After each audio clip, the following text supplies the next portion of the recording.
നിങ്ങൾ ആ വീഡിയോയും കാര്യങ്ങളൊക്കെ കണ്ടിട്ടുണ്ടാവും. ഞാൻ അതിന്റെ ചെറിയ ചെറിയ ക്ലിപ്പുകൾ ഇവിടെ വെക്കാം. കാണാത്തവരാണെന്ന് വെച്ചിട്ടുണ്ടെങ്കിൽ ജസ്റ്റ് ഒന്ന് വിഷയം അറിയാൻ വേണ്ടിയിട്ടാണ്. ജസ്റ്റ് നമുക്ക് ആ വീഡിയോ പ്ലേ ചെയ്യാം. അഭിനയിക്കാൻ പോയ ഒരു ആൽബം ഷൂട്ട് മുടങ്ങി. അതിൽ ഒരുപാട് ആരോപണങ്ങൾ രേണു അതിൽ ലഹരി ഉപയോഗിച്ചു എന്നൊക്കെ പറയുന്ന ഒരു അവസ്ഥയുണ്ടായി. എന്താണ് അതിനെ കുറിച്ച് പറയാനുള്ളത്? പച്ചക്കള്ളം എന്നോട് ഈ വിപിൻ എന്ന് പറയുന്നത്, വിപിൻലാൽ എന്ന് പറഞ്ഞ ഈ ചെറ്റൻ തന്നെ ഞാൻ പബ്ലിക്കായിട്ട് പറയാം. അതുപോലെ വൃത്തികെട്ടവനാണ് ഈ വിപിൻലാൽ എന്ന് പറയുന്നവൻ. അവൻ കുണുങ്ങി എന്ന ആൽബത്തിലാണ് എന്നെ ദാസേട്ടനെ വെച്ചുള്ള ആൽബത്തിലാണ് ഞാൻ അയാളെ കാണുന്നത്. അയാൾ ഡയറക്ടർ ആയിരുന്നു. ഇതിനുശേഷം അയാൾ കുറെ നാൾ മുന്നേ എൻ്റെ ഒരു ദുബായിലോ അബുദാബിയിലുള്ള ഒരു സൗദിയിലുള്ള ഒരു പെണ്ണാണ് ഇതിന്റെ ഡയറക്ടർ. 24 മണിക്കൂർ വിളിച്ചോണ്ടിരിക്കാൻ കൊണ്ടുണ്ട്. അപ്പൊ ഞാൻ ചോദിച്ചാൽ ഇതാണ് പ്രൊഡ്യൂസർ, ഡയറക്ടർ അല്ല പ്രൊഡ്യൂസർ ആണെന്ന് പറഞ്ഞു. പ്രൊഡ്യൂസർ കാശ് അയച്ചത് ഇവൻ ഈ പറയുന്ന പോലെ 15-20 ഒന്നും അയച്ചു തന്നിട്ടില്ല. ഒരുപാട് ആരോപണങ്ങൾ രേണു അതിൽ ലഹരി ഉപയോഗിച്ചു എന്നൊക്കെ പറയുന്ന ഒരു അവസ്ഥയുണ്ടായി. എന്താണ് അതിനെ കുറിച്ച് പറയാനുള്ളത്? പച്ചക്കള്ളമാണെന്ന് നമുക്ക് ഞാനും കുറച്ച് ആൾക്കാരും നമ്മുടെ വീഡിയോക്കാർ കുറച്ച് പേര് അവർ പ്രമോഷന് വേണ്ടി വിളിച്ചു. അതായത് എന്നോട് ഈ വിപിൻ എന്ന് പറയുന്നത്, വിപിൻലാൽ എന്ന് പറഞ്ഞ ഈ ഹായ് ഫ്രണ്ട്സ്, എല്ലാവർക്കും നമസ്കാരം. പുതിയൊരു വീഡിയോയിലേക്ക് എല്ലാവർക്കും സ്വാഗതം. എൻ്റെ പേര് സോഫി മനേഷ്. അപ്പോൾ ചാനൽ ആദ്യമായിട്ടാണ് നിങ്ങൾ കാണുന്നുണ്ടെങ്കിൽ ഒന്ന് സബ്സ്ക്രൈബ് ചെയ്ത് സപ്പോർട്ട് ചെയ്യുക. അതുപോലെ വീഡിയോ ഇഷ്ടമായെങ്കിൽ ഒന്ന് ലൈക്ക് ചെയ്യുക. അതായത് ഈ ആൽബത്തിൽ രേണു ചേച്ചി അഭിനയിക്കാൻ വേണ്ടി പോവുക. അപ്പോൾ ആ പോയ സമയത്ത് നമുക്ക് ഇഷ്യൂ ആദ്യം സ്റ്റാർട്ട് ചെയ്തത് രേണു സുധി ആൽബം ഷൂട്ട് ചെയ്യാൻ പോയ സമയത്ത് ഇങ്ങനെ മദ്യപിച്ച് ബഹളം ഉണ്ടാക്കി അങ്ങനത്തെ കുറച്ച് കാര്യങ്ങളും പറഞ്ഞിട്ടായിരുന്നു ഇതിൻ്റെ സ്റ്റാർട്ടിങ് ഈ ഇഷ്യൂ പുറത്തേക്ക് വന്നത്. അതായത് രേണു ആയിട്ട് ഈ ഇഷ്യൂ കൊണ്ടുവന്നതല്ല. അപ്പം ഇത് കണ്ടപ്പോൾ തൊട്ട് രേണു ചേച്ചി ഇതിനെ എങ്ങനെ ഓവർകം ചെയ്യാം എന്ന് വിചാരിച്ച് അതിനെ കിടന്ന് പിന്നെ ഇൻസ്റ്റ തുറക്കാൻ വയ്യ. ദൂരെ രേണുവിന് വേണ്ടി പലരും ഇതിനെക്കുറിച്ച് സംസാരിക്കുന്നു. രേണു സ്വന്തമായിട്ട് വന്ന് ഇതിനെക്കുറിച്ച് സംസാരിച്ച് ഇത് അങ്ങനെയല്ല അതല്ല എന്നാക്കാൻ നോക്കുന്നു. അപ്പം എന്താണെന്ന് വെച്ചിട്ടുണ്ടെങ്കിൽ രേണു ഈ ആൽബത്തിൽ അഭിനയിക്കാൻ വന്ന സമയത്ത് ഓൾറെഡി രേണുവിന് ഇതിൻ്റെ സ്ക്രിപ്റ്റും കാര്യങ്ങളും ഒന്നും ഇവർ എക്സ്പ്ലെയിൻ ചെയ്ത് കൊടുത്തിട്ടുണ്ടായിരുന്നില്ല എന്നാണ് പറയുന്നത്. അതുപോലെ തന്നെ ഇതിൻ്റെ കോസ്റ്റ്യൂമും കാര്യങ്ങളൊക്കെ രേണു സുധി ഇത് അയച്ചു കൊടുക്കാൻ പറഞ്ഞിരുന്നു. അപ്പോൾ അതൊന്നും രേണുവിന് അയച്ചു കൊടുത്തിട്ടില്ല. അപ്പോൾ അവിടെ ചെന്ന സമയത്ത് ഇതൊക്കെ ഇട്ട് നോക്കിയപ്പോൾ രേണുവിന് അത് ഒട്ടും കംഫർട്ടബിൾ ആയിട്ട് തോന്നിയില്ല. അതുപോലെ തന്നെ ഈ ആൽബത്തിന് പല സീൻസ്, ഇന്റിമേറ്റ് സീൻസും കാര്യങ്ങളൊക്കെ ഉണ്ടായിരുന്നു തോന്നുന്നുണ്ട്. അപ്പോൾ അതൊന്നും രേണു വിചാരിച്ചിരുന്നു. രേണുവിന് അത്രയ്ക്കൊന്നും രേണു ആയിട്ടില്ല, അങ്ങനത്തെ കാര്യങ്ങളൊന്നും അഭിനയിക്കാറായിട്ടില്ല എന്നാണ് രേണു പറയുന്നത്. അതുകൊണ്ട് അതൊന്നും രേണുവിന് ഇഷ്ടപ്പെടാത്ത കാരണം രേണു അതിനെ ചൊല്ലിയിട്ടുണ്ടായിരുന്ന ബഹളവും കാര്യങ്ങളൊക്കെ ആണെന്നാണ് പറയുന്നത്. പിന്നെ അത് ഇനിയിപ്പോൾ പല രീതിയിലുമായിട്ട് എന്തായാലും പറഞ്ഞ് പുറത്തേക്ക് വരും. അപ്പം ഒരു കാര്യം എന്താണെന്ന് വെച്ചിട്ടുണ്ടെങ്കിൽ ഈ ആൽബത്തിൽ അഭിനയിക്കാൻ പോകുമ്പോൾ, ഇപ്പോൾ നമ്മളൊരു ഫിലിമിലോ ആൽബത്തിലോ എന്തെങ്കിലും അഭിനയിക്കാൻ പോകുമ്പോൾ നമ്മൾ ജസ്റ്റ് ഒരു കഥ കേൾക്കില്ലേ, കഥ പറഞ്ഞു കൊടുക്കില്ലേ. കാരണം ജസ്റ്റ് നമ്മളെ അവസരം ഇപ്പോൾ രേണുവിനെ വെച്ച് നോക്കുമ്പോൾ രേണു ഇപ്പോൾ അവസരത്തിനായി ഇങ്ങനെ ഓടി നടക്കുന്ന ഒരാളല്ലല്ലോ എന്നാണ്. രേണു ഇപ്പോൾ വലിയ സെലിബ്രിറ്റി ആയി ആൽബങ്ങളുടെ തിരക്ക് തട്ടി തടഞ്ഞ് നടക്കാൻ വയ്യ. അപ്പോൾ രേണുവിന് ശരിക്കും കഥയൊക്കെ എക്സ്പ്ലെയിൻ ചെയ്ത് കൊടുക്കേണ്ടതാണ്. നമുക്ക് പുതിയൊരു ആൽബം നായിക വരുന്ന പോലെയല്ലോ. അവർക്ക് പിന്നെ കഥയൊന്നും ഇല്ലെങ്കിൽ ഒരു ആൽബം കിട്ടിയാൽ മതി എന്ന് കൊച്ചു നടക്കുന്നവർ ചിലപ്പോൾ ഉണ്ടാവായിരിക്കാം. അവർക്ക് ചിലപ്പോൾ വന്ന് ഷൂട്ടിങ്ങിൻ്റെ സമയത്തൊക്കെ നിങ്ങൾ കഥ പറഞ്ഞു കൊടുത്താലും കുഴപ്പമില്ലായിരിക്കും. പക്ഷേ രേണു അങ്ങനെയല്ലല്ലോ. രേണു ഇച്ചിരി കൂടി സെലിബ്രിറ്റി അല്ലേ.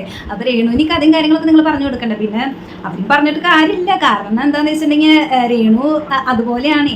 അപ്പോൾ നമ്മൾ തുടക്കം ആൽബത്തിലൊക്കെ അഭിനയിച്ചപ്പോൾ രേണുവിന് അത്രയും ബുദ്ധിമുട്ടുകളൊന്നും ഫീൽ ചെയ്തിട്ടില്ല എന്ന് തോന്നുന്നു. ഇതുവരെ അങ്ങനത്തെ കാര്യങ്ങളൊന്നും പറഞ്ഞ് കേട്ടിട്ടില്ല. ഇപ്പം അങ്ങനെ ഫീൽ ചെയ്യാനായിട്ടുള്ള കാരണം മെയിൻ റീസൺ രേണു തന്നെയാണ്. ഇനി അഥവാ എന്താ ഇതിൻ്റെ ഇടയിൽ നടക്കുന്നത് നമുക്ക് കറക്റ്റായിട്ടുള്ള തെളിവും കാര്യങ്ങളും ആരുടെ ഭാഗത്താണ്, രേണുവിൻ്റെ ഭാഗത്താണോ ഇനിയിപ്പോൾ ആളുടെ ഭാഗത്താണോ, ആരുടെ ഭാഗത്താണ് ന്യായം എന്നുള്ള കാര്യങ്ങളൊന്നും നമുക്കറിയില്ല. പക്ഷേ ഒരു കാര്യം തീർച്ചയാണ്, ഇതിന് ഉള്ള കാരണം രേണു തന്നെയാണ്. കാരണം രേണുവിൻ്റെ ഈ സബ്സ്ക്രിപ്ഷനും പരിപാടികളും തുടങ്ങിയ സമയത്ത് അവർക്ക് വേണമെങ്കിൽ ഒരു പ്രതീക്ഷ ഉണ്ടായേക്കാം. കാരണം രേണു എന്തായാലും സബ്സ്ക്രിപ്ഷൻ പരിപാടിയിലൂടെ ഇത്രയൊക്കെ കാര്യങ്ങൾ ചെയ്യുന്നുണ്ടല്ലോ. അതായത് ചെറിയ രീതിയിലായാലും ഇങ്ങനത്തെ കാര്യങ്ങളൊക്കെ ചെയ്യുന്നുണ്ടല്ലോ. അപ്പോൾ വേണമെന്ന് വെച്ച് കഴിഞ്ഞാൽ അവർക്ക് വേണമെന്നുണ്ടെങ്കിൽ രേണുവിനെ വെച്ച് ഒരു ആൽബം ഇങ്ങനത്തെ ചെയ്ത് കഴിഞ്ഞ് കഴിഞ്ഞാൽ വേണമെങ്കിൽ ഒരു റീച്ചും കാര്യങ്ങളും അവർക്ക് ചുളിവിൽ നേടിയെടുക്കാമെന്ന് അവർ വിചാരിക്കണതിൽ തെറ്റില്ലല്ലോ. കാരണം അതിൻ്റെ അവരെ കൊണ്ട് ചിന്തിപ്പിക്കാനുള്ള ഒരു മെയിൻ റീസൺ രേണു തന്നെയാണ്. കാരണം രേണുവിൻ്റെ ഈ സബ്സ്ക്രിപ്ഷനും പരിപാടികളും വന്നതിന് ശേഷമാണ് ആളുകളെ കൊണ്ട് ഇങ്ങനെ ഒരു ഐഡിയ ചിന്തിപ്പിക്കാനുണ്ടായ കാരണം എന്ന് രേണു ഓർക്കുന്നത് നല്ലതായിരിക്കാം. കാരണം രേണുവിന് തന്നിരുന്ന കോസ്റ്റ്യൂമും പിന്നെ കുറച്ച് അങ്ങനത്തെ സീനും കാര്യങ്ങളൊക്കെ ആയപ്പോൾ അത് ഇഷ്ടപ്പെട്ടിട്ടില്ല എന്നാണ് രേണു പറയുന്നത്. രേണുവിൻ്റെ സബ്സ്ക്രൈബർ ആയിരിക്കണം മിക്കതും ആൽബത്തിൻ്റെ സംവിധായകൻ. അപ്പം അതൊക്കെ കണ്ട് ഇഷ്ടപ്പെട്ടിട്ടായിരിക്കാം വേണമെങ്കിൽ രേണുവിനെ ഈ ആൽബത്തിലേക്ക് ക്ഷണിച്ചത്. പക്ഷെ രേണുവിന് അത് പറ്റിയില്ല. രേണു അത് തുറന്നു പറഞ്ഞു, എനിക്കത് പറ്റില്ല എന്നുള്ള കാര്യം.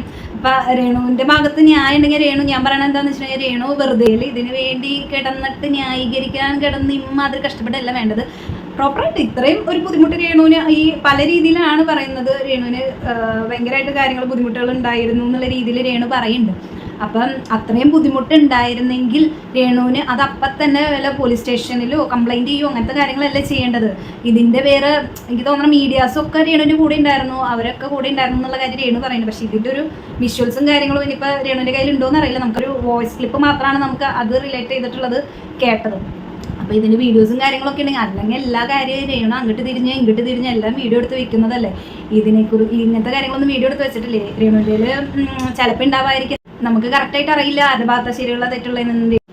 ഇനി അഥവാ രേണു അതിൻ്റെ ഒരു കാരണക്കാരിയാണെങ്കിൽ കൂടെ ആള് അങ്ങനെ ഒരാളുടെ സമ്മതമില്ലാതെ ആളിങ്ങനെയൊക്കെ ചെയ്യണം എന്നുള്ള രീതിയിൽ സ്ക്രിപ്റ്റ് എഴുതി വെച്ച് രേണുവിനെ അങ്ങനെ നിർബന്ധിക്കും കാര്യങ്ങളൊക്കെ ചെയ്യുകയാണെങ്കിൽ അത് ആളുടെ ഭാഗത്തു നിന്നുള്ള മിസ്റ്റേക്കാണ്. അല്ലാണ്ട് വെറുതെ വന്നിട്ട് സോഷ്യൽ മീഡിയയുടെ മുമ്പിൽ വന്നിട്ട് ഇങ്ങനെ എന്നെ അങ്ങനെ ചെയ്തു ഇങ്ങനെ ചെയ്തു എന്നോട് അത് ചെയ്യാൻ പറഞ്ഞു ഇങ്ങനെ ഇത് ചെയ്തു എന്നൊക്കെ പറഞ്ഞ് വെറുതെ സോഷ്യൽ മീഡിയയുടെ മുമ്പിൽ ഈ തെളിവ് നിരത്തി വെച്ചിട്ട് നമുക്ക് അതിനൊരു എന്താ പറയുക അതിനൊരു സൊല്യൂഷൻ ഉണ്ടാക്കി തരാൻ പറ്റുകയോ അല്ലെങ്കിൽ അതിനൊരു ന്യായം വാങ്ങി തരാൻ പറ്റുകയോ ഒന്നും ചെയ്യാൻ പറ്റില്ല.